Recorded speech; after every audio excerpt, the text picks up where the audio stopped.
The purpose of this teaching video is to explain to you how to use the snipping tool. Here I am on a Windows-based tool, and I'm going to come down here to what I call the Cortana circle. And if you don't have one, then you can also use the little window searching instrument over here if needed. And you can use this bar to search alphabetically for the tools that you have on your computer. I typically use this button right here, and then I just type in the name of the item that I'm looking for. You also have the ability to click on the microphone and then speak out the name of whatever it is that you want to open.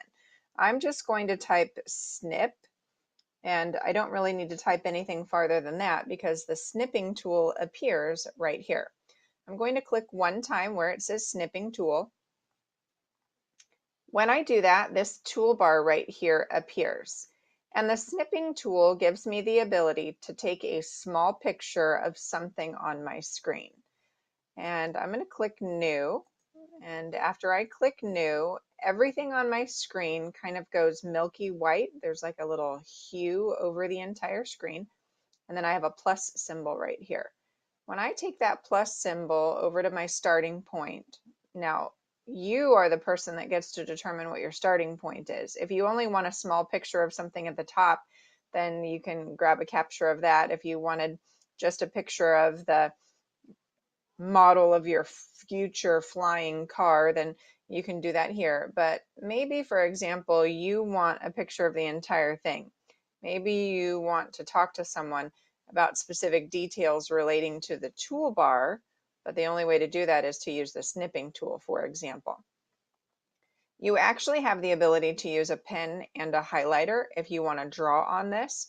For example, if something on your computer is malfunctioning and you choose to email the help desk and notify them that something is happening, but you wish you had a picture, you can pull out your phone, you can email that picture to your computer, and then you can turn around and upload that file to the email and then send it over to the help desk.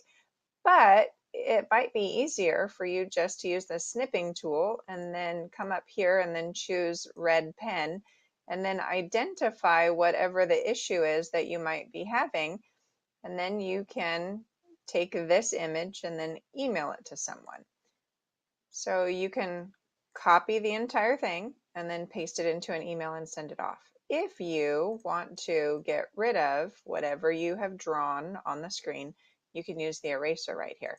You also have the ability to use the highlighter. The highlighter is going to show up on a surface that isn't as dark, a little bit better, and then you can come in and erase any things that you have done.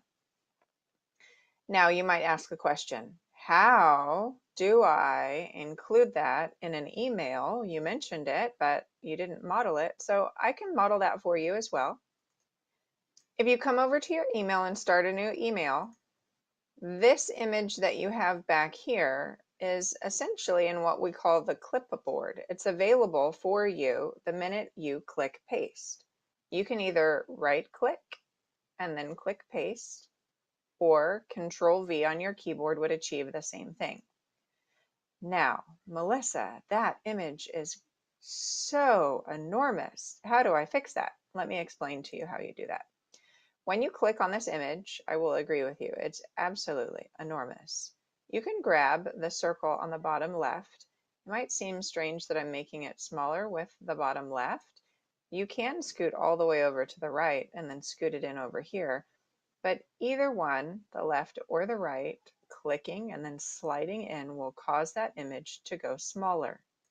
I'm going to click, I'm going to arrow to the left on my keyboard one time. I'm going to press enter a few times, and I can come up to the top, and then I can identify the person that I want to send the email to, clarify any information, and then send that email off to whomever would benefit from this particular email.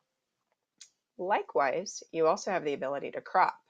So if you have snipped something that's a little bit too large and you have changed your mind, click one time on the image, right click one time, and then you'll see this cropping tool appear.